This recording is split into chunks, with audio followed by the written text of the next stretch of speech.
Well, this is the it kind of gets into the problem, I think, of the tyranny of the majority. So, if you and your buddies, your secular humanist buddies, got into power tomorrow, boom, click your fingers, everybody says, "Yep, secular humanism, we're electing you guys into government," and then those guys came along, and this is just a minor example. We could give much more egregious examples of people that might want to interpret the secular humanist manifesto in a much more heinous way. But if they were to get into power, I want to know the justification for what you guys would actually say to suggest that objectively they're wrong and their way of viewing the world is wrong. And this is not secular humanism. This doesn't follow the secular humanist manifesto. Because, like I pointed out before, if they interpret it a certain way, they can just say that this is how we're going to increase human flourishing. This is an existential problem. We have to make sure that we reduce the population over time. We're not going to go and genocide anybody, but over time we reduce the population and we make for a thriving civilization. Like, why would that be actually wrong? Craig McNeil, otherwise known as Craig FTFE, is back to humiliate himself once again while defending human secularism or secular humanism, whatever. This time he debates Jake Rattlesnake, and Jake Rattlesnake, of course, defending Christian ethics, perfectly laying the smackdown on Craig as to why Christian ethics is better than secular humanist ethics. Let's see Craig fail once again, but this time against Jake Rattlesnake on modern day debates. Second there, kids gotta. We don't need you, Ryan. That's fine. Yeah, Jake yeah. and I are adults. Yeah. Just about you. Just leave it to Jake and me. We'll be fine, right? I was gonna say, I think Exactly, we'll be good. Yeah, let's hope so. Well, let's see if that's actually true, everybody. All right, let's kick an open discussion. Thanks, everyone. I'm gonna hand it over to you, Jake. Yes. Craig, I appreciate actually your acknowledgement of Christian contributions to society, because oftentimes I think that where these debates kind of go off the rails is when the secularists want to completely throw the baby out with the bathwater and they don't want to acknowledge any good things that Christianity has done for humanity. And I find that very annoying, and it just kind of makes this sort of thing where the debates arrive at a stalemate. And then similarly, I also think that there have been atheist scientists who have done great things for humanity as well. So it's good to start from there. But Well, I'm not going to I wanted ignore to, reality. Yeah, reality yeah, shows that when you look at history, well, I think mainly because religion, the people that were religious allowed them to be able to read and write more than people that weren't, because of schools and stuff and things like that, which tended to be more religious at the time. And I'm never going to deny the fact that, there were a lot of the great scientists, Newton and stuff were obviously religious, heavily so for a lot of the time. And, a lot of them actually said that the reason why they wanted to look at the universe was because of the influence of God that had on them, and and even seeing the universe in the way that physics allowed them to expanded their love of God and things like that. And I'm never going to deny what is obvious throughout history, but we also have to acknowledge the atrocities that religion has caused, whether it is things that you agree with or not. yeah, look, With I'm happy to get into that, you Craig, but I think that first of all, I'd like to just get a few clarifications just about your worldview, because yeah. like obviously there is varying worldviews with secularists, with atheists, with people who refer to themselves as secular humanists, etc. So, what do you think we are? What do you think human beings actually are when you get to the bottom of it? We are um, a bunch of electrical and chemical reactions sitting inside a massive jellyfish controlling a skeleton in meat armor. Now, that is physically what we are, but the Okay. whole of that is more. That allows me to have consciousness. The millions and millions of years of evolution and has allowed me to exist as I am.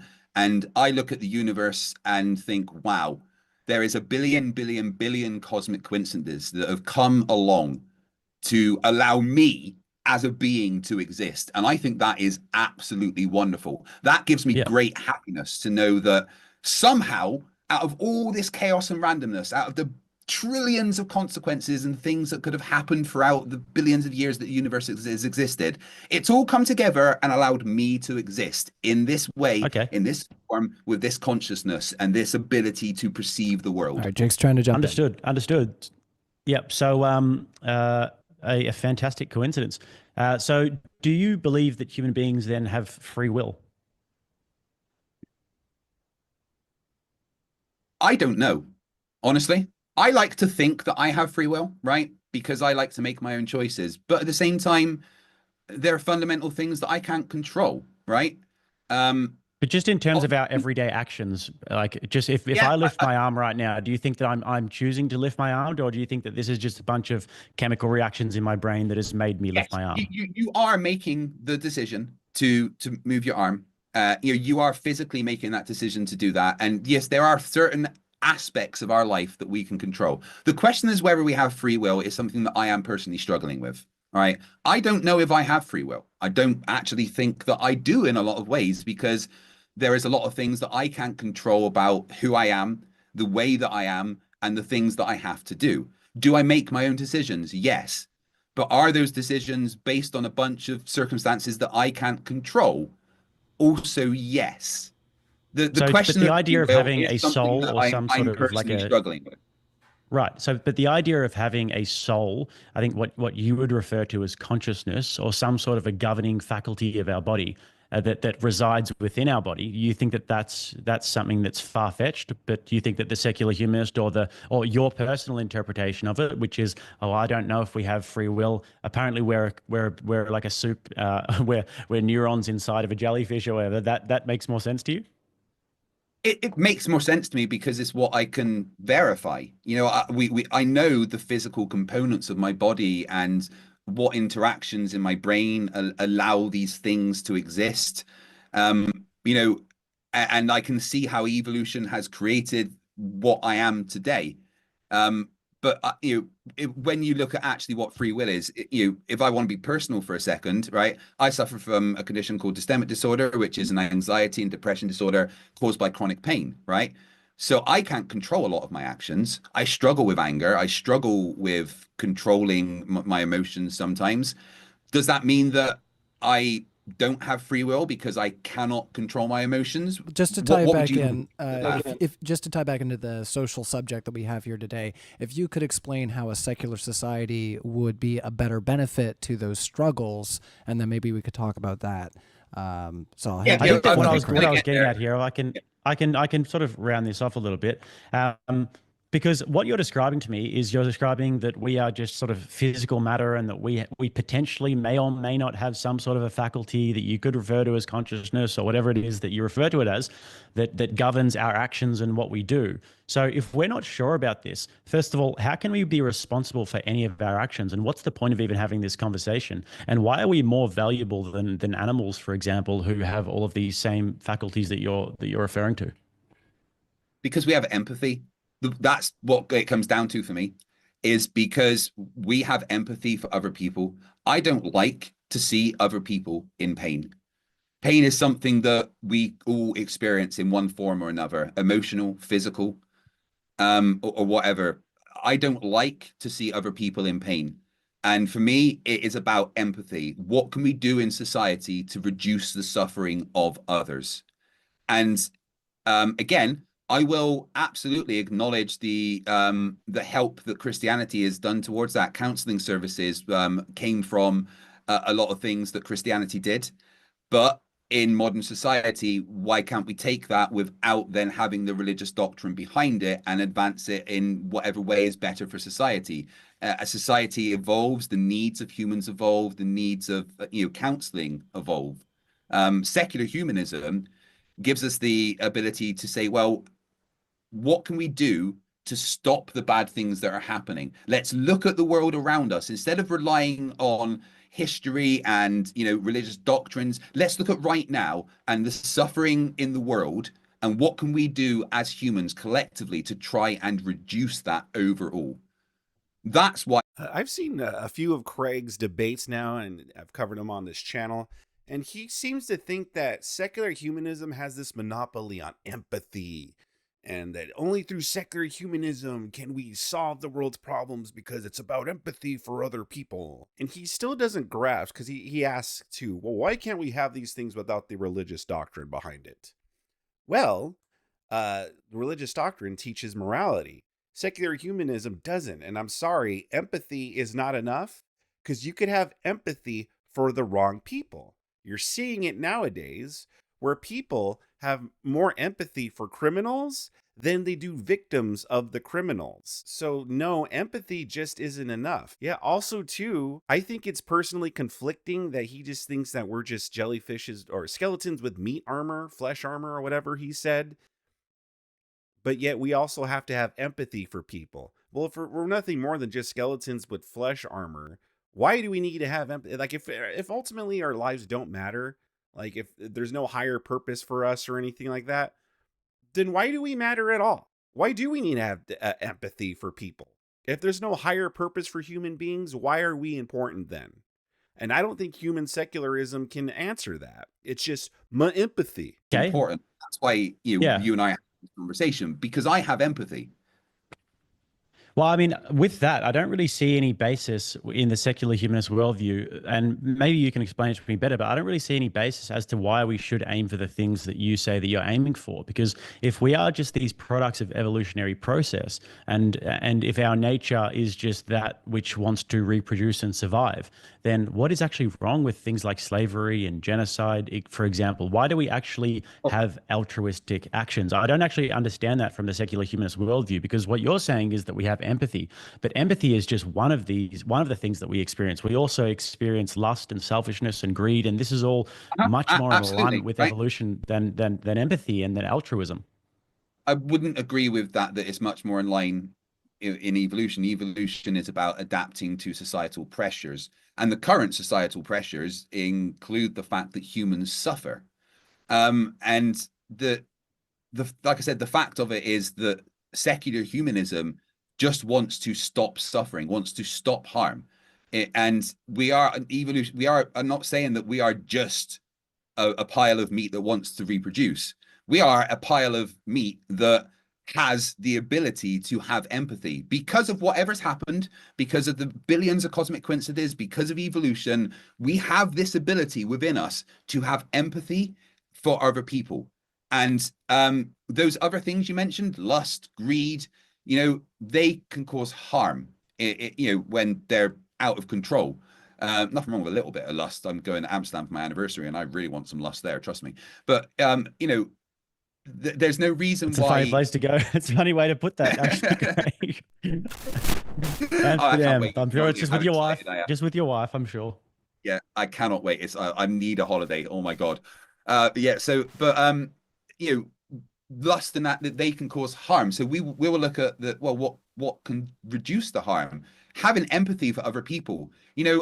I might not like someone, but if I see them in pain, I'm going to do whatever I can to reduce that pain.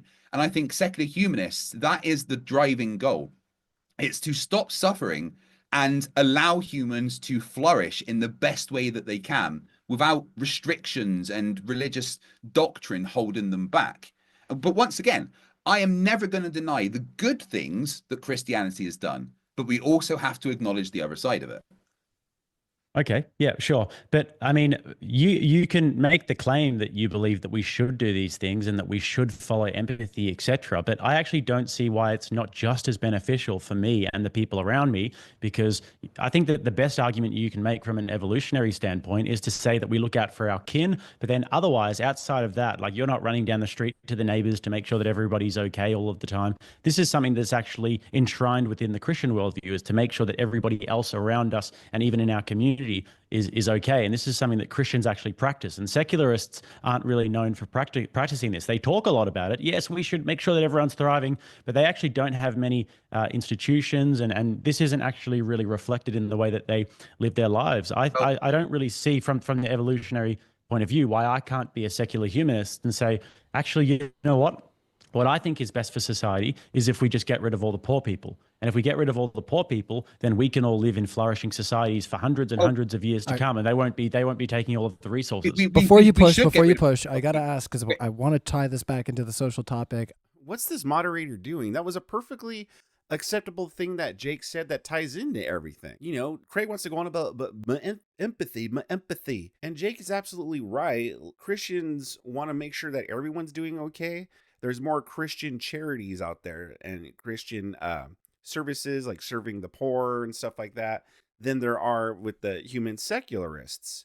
And like I brought up earlier, so a lot of times human secularists, like we're seeing today, they show empathy toward the wrong people. So under human secularism, who do we know to show the empathy for? I just said I can't. Those words I said we should get rid of all the poor people, but I really need to finish that sentence, otherwise it could look bad. Just 1 second. We should get rid of all the poor people, but we should do it by getting rid of poverty. So what I wanted to ask to I Jake, really don't want anyone through charity. all right, you Through got your charity. push, you got your push, but I do want to ask Jake, just so that the audience gets clarity here, just based on the topic that we have here tonight, of how Christianity would solve for those issues, and you know, if it was going to be implemented in the way that you see it. So I'll hand it back to Jake.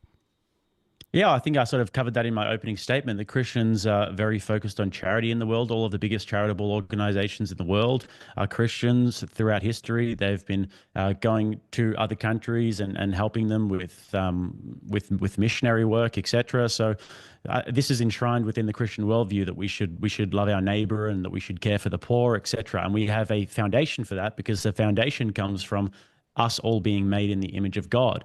And I don't see any reflection of that in history before Christianity, for example, where, like we said, that the gods were all viewed as capricious and all having to be appeased all of the time.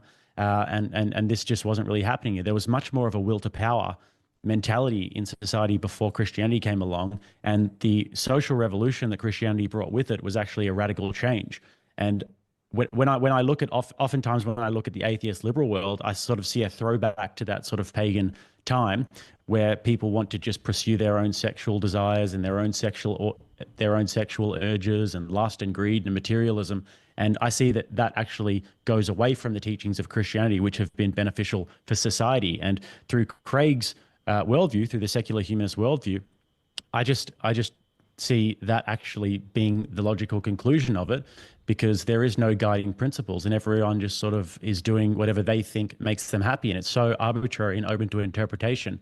I don't see how it doesn't become completely fragmented. That's my contention there. All right, let's hand it over. I did kind of mention the guiding principles before we can get into that, but I did want to touch on what you said about charities. And of course, again, I'm never going to deny a lot of the good work that Christianity has done with the charities that they put forward.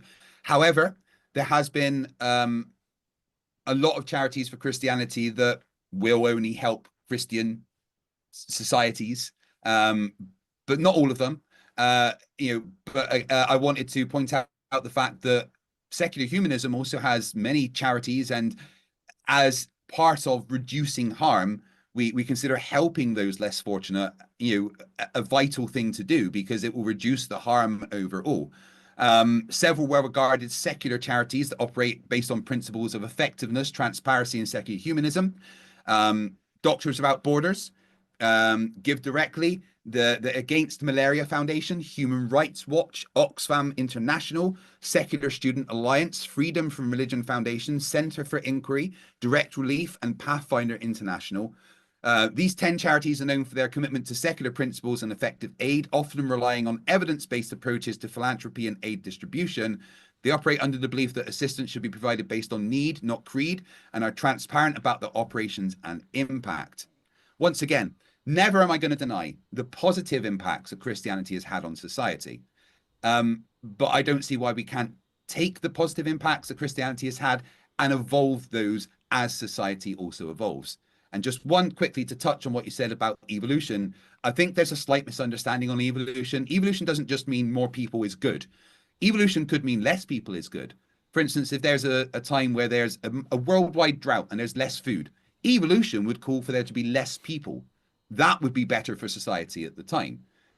Whereas Christianity just kind of has a make more babies principle, which isn't always the best thing for society or evolution. I would push back on that a little bit, just in the sense that, first of all, I totally agree with you that the evolutionary principle would say that perhaps you could interpret that, and I think that the secular humanist worldview, you could also interpret that it is best to have fewer people. And this is why a lot of secularists are Malthusian in their ideology, that they believe that the world has finite resources and it would actually be a lot better if we had less people. But Christianity, our call is to be fruitful and multiply. And throughout the 20th century, for example, when we saw the big population boom, and even before that, the Malthusians, they thought that that there wasn't enough resources, so we actually had to cut back the population. You look at the population bomb by Paul Ehrlich, for example, it propagates this idea, but that was just completely wrong, because as we continue to develop as a society, and as we continue to develop scientifically, we found that we had abundant resources and we were able to feed everybody on the planet, no worries. So I would completely agree that the secularists could definitely make the argument that less people is better, but I don't really see how that's a good thing. Yeah, I was gonna say, I was like, Craig just pretty much proved Jake's point about the whole, like, yeah, sometimes they think that less people is a good thing. Well, how do you get rid of those people then, Craig? Where's your empathy when you're like, well, we don't have enough food, so therefore we need less people? Well, how do you get rid of those people, Craig? Before we pan the ball back over to go back to his last point about an agreement that Christian organizations have done good in the world, and then he gave some lists of some secular organizations. Would you agree that some secular organizations have done good in the world, or would you contest, what they may have done and say that there might be No, I completely completely agree. There'd definitely be some secular organizations that have done good in the world, but it just comes from a Christian ethic. That's the problem. They're just appropriating a Christian ethic. That's all. They're in Christian societies. All of their foundations, their ancestors are all Christian. The ethics and where they get their guiding principles from are all Christian, but they just want to deny the source and the foundation, and actually oftentimes ridicule and mock the foundation. Yeah, 100% correct. There's a lot of people that believe in Christian ethics that don't believe in God and stuff, and they don't even realize that they get a lot of their ethics from Christianity, especially if you live here in America. All right, let's carry on. Well, go ahead, Craig. Yeah, so when we're looking at you said about we were talking about poverty and things like that. What would you say to the fact that a lot of predominantly Christian countries, mainly Catholic for some reason, tend to have a lot of poverty? Like if we look at Latin America, where Christianity, mainly Catholicism, is dominant religion. Brazil, Mexico, and Colombia have substantial portions of their populations living below the national poverty lines, way higher than the global averages. So why, if Christianity is the main driving force in these societies, is there such diverse poverty ranges? There's people that are super wealthy, but there's a massive majority that literally live in shanty towns and stuff, well below the poverty lines. Yeah, no, I'd say that the obvious answer for that is that they have experimented with too much communism and too much fascism and too many secular ideologies. And there is a lot of government corruption in those countries that has led to unbelievable wealth disparity. I've spent a lot of time in those countries, actually. And the amount of damage that has been done in those countries like Venezuela, for example, and even Brazil, Colombia, Chile, etc. They all have a very, very dark history over the last 100 years of experimenting with secular ideologies, with communism and fascism, etc. You see this, like we just said, in Chile, and even in places like Argentina. Argentina has, over the past sort of 50, 60 years, been completely ravaged by socialism, and these, unfortunately, are secular ideologies that lead to extreme corruption, wealth disparity. And if they were governed more by, yes, there are a lot of religious people in those countries, but their governments, unfortunately, are extremely, extremely corrupt. Isn't it also true, though, that a lot of wealth is within, like, if we look at Catholics, they seem to hoard a lot of wealth. Churches, you've got these like mega churches and stuff that are funded with millions and millions and millions of dollars, and like pastors that are super rich and things like that are that taking their money from people that are still below the poverty line. Explain those kind of things to me within a Christian society. How is that allowed to exist if the idea is to reduce poverty, and yet we're allowed to make super rich pastors and mega churches that are worth millions and millions of dollars? Yeah, I actually completely agree with you about those points. I don't think that should be able to exist, and I think that corruption, unfortunately, is just a part of some of the passions that humans have to, and selfishness and materialism is a part of these passions that humans have to try and not lean into too much. And a lot of these churches, these modern day sort of Protestant churches that have these mega sort of churches with their bands and all of this, they are extremely corrupt, and I don't think that they fall within the ethical purview of Christianity. Yeah, no, I agree with that. Absolutely. Listen, at the end of the day, we're all still human beings, all capable of sin, even people that are pastors, the head of these mega churches. There's some people that grift off of the word of God. That doesn't mean that therefore Christian ethics are bad, though. It's just that, again, we're all imperfect. We're human, we're mankind, we're all sinners, we're all flawed. And there are people that are going to sin and use the name of God and grift people off of the word of God. So, I mean, this is what I kind of mentioned in my opening about how Christian values can be twisted very, very easily to, to other means. In the case of super churches and mega churches and super rich pastors, they've twisted Christianity to make themselves rich. And then they say, oh, God told me to do this. Like there was a video about one of the super rich pastors and he was approached by a journalist. Why have you got this private jet? Well, God told me I should have the private jet. Well, how can we justify that though? How can he justify that within Christianity? Where does Jesus tell you to go and get rich off the poor? You'd have to ask him how he twisted that to his words, because he will. I think that it'd be a stretch. It'd be a stretch. I agree that it could be a stretch, but it can be twisted nonetheless to do those things. The same way that, when slavery was, starting to be abolished, many religious people in the south of the USA used religion and things said in the Bible to try and keep slavery. Yeah, I fully admit that Christianity had a massive, they were one of the massive reasons why slavery was abolished. But at the same time as that happening, people were using Bible and Christian values and things said that came from God to say that slavery should happen. So how do you deal with these disparities between religious views when they both say, well, no, this is religion, this is what the Bible says? How do you then decide who is correct and what is actually better for society? Well, I think that we actually did decide who is correct because slavery has been abolished in the entire Western world, and it's the only place in the world where slavery doesn't exist anymore. So that's a product of Christians believing in the human dignity of the individual, and that's something to be profoundly celebrated. And before that, I would say that those people, well, maybe, but those people were wrong in that, and they've been proven to be wrong. And I think that that's just something that's just an achievement of Christianity. I don't see how it's a slight on Christianity whatsoever.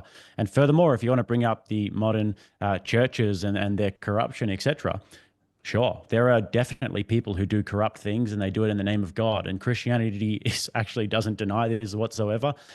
We have many teachings within Christianity that prove that there will be false prophets and that there will be people who try and use the Lord's name for their own benefit. This is not something that's new to us whatsoever. But then, I mean, just in reverse, how would you describe how would you account for what I talked about before with these atheist secularists who, just as even a minor example, the people at the World Economic Forum, for example, they want a transhumanist future where we're all just sort of, our consciousness is just imported into a little pod, and they want to get rid of the poor people in the world and lower the population because they believe that there are too many people. How do you account for these extremely powerful secularists who have this view of the world? Ooh, that's some of that Neuralink stuff. Oh, I don't know about that. Yeah, exactly. I mean, I wouldn't say they are secular humanists. They that there is a difference between secular and secular humanists. Secular humanists are about making humans better, and I would say. Can I provide some more context, Craig? Can I provide some more context? Sure. Let's. Well, if you're answering a straw man, then that's no good. So let's let him add some context. Yeah. Yeah. So I see this as like that's not real communism type of answer, because these people, if you look at what they're doing at places like the World Economic Forum, what they're doing is they're getting together and they're talking about the global issues like climate change, for example, and these things, which you also talk about. And if you look at the Secular Humanist Manifesto 3, a lot of the things that they are discussing there would be completely in alignment with the tenets of that doctrine. So they're talking about climate change and everything, but their prescription for how you actually sort out these issues is that we need to reduce global population. So how can you actually say that they're wrong based on your own secular humanist manifesto? And how do you know that if you guys did get into power, that these extremely rich billionaires like Klaus Schwab, for example, wouldn't just come in and say, you know what, this is our interpretation of secular humanism, because we need to reduce the population or else we're not going to have enough resources. The sun is going to get more hot and climate change is going to kill us all. Yeah, right. Again, the World Economic Forum aren't secular humanists. They're just a non-governmental, non-partisan international organization. They don't follow the humanist manifesto. They don't have reduction of harm as one of their founding principles, as one of their guiding principles. All the stuff that you said, I agree. It's batshit crazy. I don't want to put my brain into a pod. How am I going to smoke weed in Amsterdam if I do that? That's fucking ridiculous.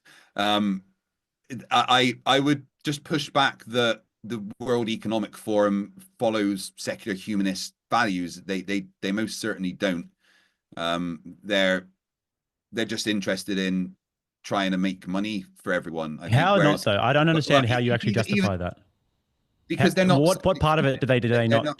Because they do look at reducing harm in their own interpretation of it. And their interpretation of it is that we, the liberal elites, the liberal secular elites, should be in power because we believe that climate change is going to wipe out people, and all of these useless eaters is what they call them, useless eaters who are taking up all of the resources, causing climate change. For example, we need to get rid of farming. We need to make sure that everybody moves into this technological future, and that is what's going to be best for human flourishing. That's what they believe. Yeah, but they definitely don't follow the humanist manifesto and all of the things. They want to work on economic growth, global cooperation, addressing broad societal challenges. But I don't think that they have the same principles as secular humanists in the way that they're more about empathy and individual autonomy and things like that. They are just interested on how can society be more wealthy and more fruitful in the way of everyone having wealth. They're just a non-partisan thing, and you kind of it is a bit of a straw man to say, well, they're secular humanist society, because Craig is still, he's not debunking the points. Like, Craig is sitting here saying, well, they're just looking at it making people more wealthy. Well, under Craig's view, isn't that what his goal is? Doesn't Craig want people to be more wealthy? He wants to reduce poverty and just have more wealthy. So then how is this different from what their goals are? How does it make them not human secularists? Like Jake pointed out, they are looking at what's going on and they're showing empathy. They're saying, well, climate change is going to wipe out humankind. So therefore, we have to do these things in order to achieve that goal. How is that? How does that not fall under the human secularists? And Craig does this a lot. If it's something that goes against what he's promoting, human secularism, then he goes, well, that's not real human secularism. But the thing is that he doesn't. I mean, I guess there's a manifesto. I should really take a look at that manifesto and see what it says.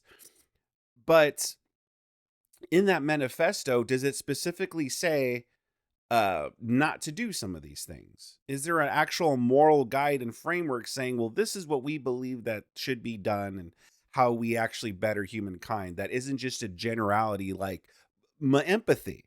Just somebody that is non-partisan. You think that none of them are secular humanists? None of them would consider themselves secular humanists? They might be, but some of them might be Christians as well. I don't have a list of all of them, but even if some of them are secular humanists, some of them are Muslims and some of them are Christians or whatever, it doesn't make that entire organization the organization of whatever that is. The organization is a global corporation from multiple societies, from many different walks of life that are getting together to try and make the global economic infrastructure more sustainable. It's certainly not a secular humanist organization. Well, this is the it kind of gets into the problem, I think, of the tyranny of the majority. So, if you and your buddies, your secular humanist buddies, got into power tomorrow, boom, click your fingers, everybody says, "Yep, secular humanism, we're electing you guys into government," and then those guys came along, and this is just a minor example. We could give much more egregious examples of people that might want to interpret the secular humanist manifesto in a much more heinous way. But if they were to get into power, I want to know the justification for what you guys would actually say to suggest that objectively they're wrong and their way of viewing the world is wrong. And this is not secular humanism. This doesn't follow the secular humanist manifesto. Because, like I pointed out before, if they interpret it a certain way, they can just say that this is how we're going to increase human flourishing. This is an existential problem. We have to make sure that we reduce the population over time. We're not going to go and genocide anybody, but over time we reduce the population and we make for a thriving civilization. Like, why would that be actually wrong?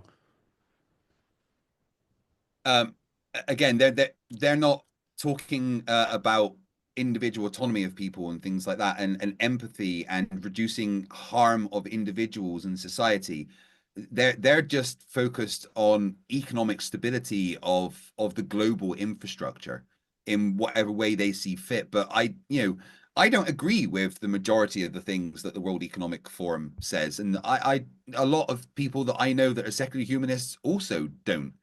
They're just a non-religious organization full of a bunch of different people that have maybe misguided ideas about how to help the economic future of society. I honestly think it's a bit of a side argument that doesn't need to be made, because they're not anything to do with secular humanism. They're just an individual organization. Craig is absolutely cooked here.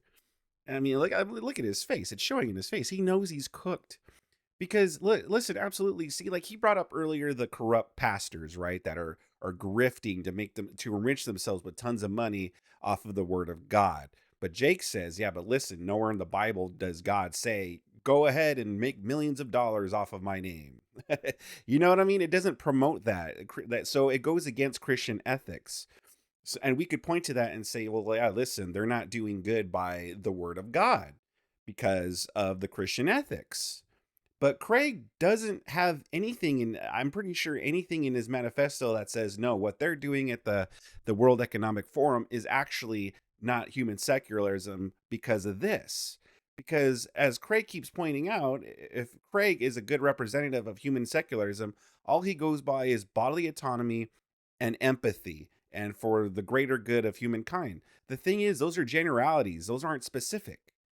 That could mean anything. Again, we have people showing empathy toward criminals than the victims of criminals. We have people using bodily autonomy in order to unalive unborn babies. And two human secularists could make the argument, well, what about the bodily autonomy of the unborn baby? And then another human secularist could then make the argument, well, what about the bodily autonomy of the woman? Which side is correct? How can you go to the human secularist manifesto and say, okay, well, actually, this human secularist is correct? Us as Christians can go and say, well, listen, murdering is wrong. Therefore, we shouldn't allow pregnancy termination. Clear cut, bada bing, bada boom. That's our morality. And if there's any Christians that claim otherwise and say, yeah, but listen, what about this or what about that? We could go, okay, well, listen, you're not being very Christian-like. But how can Craig go to his manifesto and say, well, actually, what the World Economic Forum is doing is actually harmful? Yeah, I mean, I guess another big problem that I've got with this is that the standards of secular humanism are just always changing. So I don't see how it could evolve to become pretty much anything. I mean, you look at some of the major just the social issues, for example, that we've got today, including transgenderism and abortion and LGBTQ. These are all heavily divisive topics. I mean, I brought up abortion in my opening statement. Hundreds of millions of people in the Western world alone view this as a moral abomination and will dedicate their entire lives to stopping this practice. So how does secular humanism actually account for this abomination? Well, what is your views on abortion? I'm pro-life. So you don't think there should ever be abortions under any circumstances? Unless the mother is going to die. So what if someone is raped and then made pregnant? They have to keep the baby?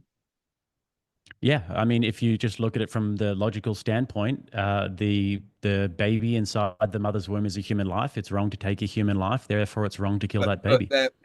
What if that mother that's been raped and now has a bunch of medical problems, mental problems, has no ability to take care of that baby, and that baby is now born into an awful, awful, awful life for the rest of their existence? So your solution is kill the baby. No, I didn't say kill the baby. I'm just saying you're cool with that baby existing in a horrible, horrible life. You're saying that. Well, then, Craig, with that logic, let's just go to all the orphanages. Let me finish.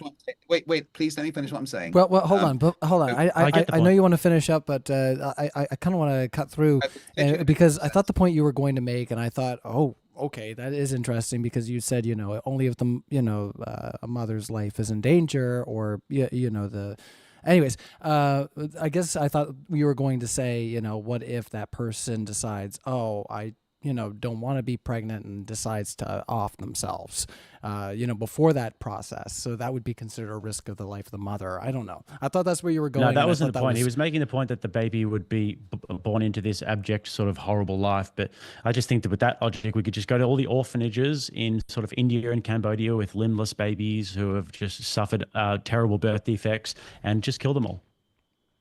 No, babies that are born should be cared for. Any child that is ever born should be given a good life. And that's the problem with universally getting rid of abortion. I'm not saying that anyone should just have the ability to walk up to a clinic whenever they want and get an abortion, but I think it should be case by case. But Craig, you're a man of science. Let me please let me finish, if that's okay. We just have to make this a back and forth though, because you do as respectfully though, Craig, you do tend to go on quite a lot with your answers. I do need just to finish my. Yeah, to say that it's just universally abortion is bad is the wrong way to go. There should be case by case, decisions on what's going on. We should look at how that's going to affect the mother, the child in the future, how long on the pregnancy is. If someone is raped and they find very quickly that they're pregnant and they don't want to be, yes, they should have the right to go and get an abortion because they didn't ask for that child to be put in them. And they do not want at that point to have a child in their life. So yes, they should, in that case, have the right to go and have an abortion. But nobody should just have the right to, for any reason whatsoever, just walk up and say, get rid of the baby. It should be case by case. Okay, sure. And see, and Craig, it's funny because Craig doesn't even realize that that is the perfect representation of human secularism. Because in Craig's eyes, showing empathy toward the mother and that baby would be unaliving that baby, because otherwise that baby could be born into a horrible life. It could be born into a family that doesn't want them. It could be horrible for the baby. So therefore, in Craig's eyes, showing empathy toward that unborn baby is unaliving them. That's his empathy toward the mother, and the unborn baby is just unaliving the unborn baby. He doesn't see it because he's saying, well, the mother didn't ask for that. And yeah, absolutely correct. In the cases of grape, the mother didn't ask for that. But you know who else didn't ask for that? The unborn baby. The unborn baby didn't ask to be produced. It's a victim as well. But under human secularism, they just view these babies as just, options. Like, oh, okay. And then they could be a nuisance toward the mother. It could be a burden toward the mother. Again, the baby didn't ask to be produced either. The baby is just as much as a victim as the mother is. But in Christianity, we recognize that. And what we do is we want to provide resources for the victim, the mother, and also the victim, the unborn baby. And there are other options. It's not just, well, this is going to be hard for the mother, so just unalive the baby. No, we provide other options out there because we recognize under Christian ethics that murder is wrong. But as Craig is displaying as the representation here of human secularism, as he self-identifies as one, he is perfectly showing why human secularism is a fail and doesn't provide any good moral ethics or groundwork like Christian ethics. I thought Jake Rattlesnake did a great job here. I think Craig was a little bit better this debate, but he's still wrong. Because human secularism is a losing argument. It's the same thing as arguing on behalf of communism, on behalf of transgenderism. If you are pro these things, you're just automatically going to lose because there is no good reasons for these things. But what did you think about this debate? Also, by the way, the moderator I thought was awful in this one, interrupted too much, gave his thoughts too much. The job of the moderator should be to just moderate, make sure the topic, to make sure both participants stays on topic and not to interject with their own opinion or questions and stuff like that. So yes, awful moderator, he needs to improve. But what did you guys think about this? Sound off in the comment section below. Subscribe to my channel if you really enjoyed this. If you want to see more of Craig failing at defending human secularism, I got more debates for you on the screen. If you want to see more of Lord Jake Rattlesnake, I got more content on the screen for you, along with much more content on my channel that I think you'll enjoy.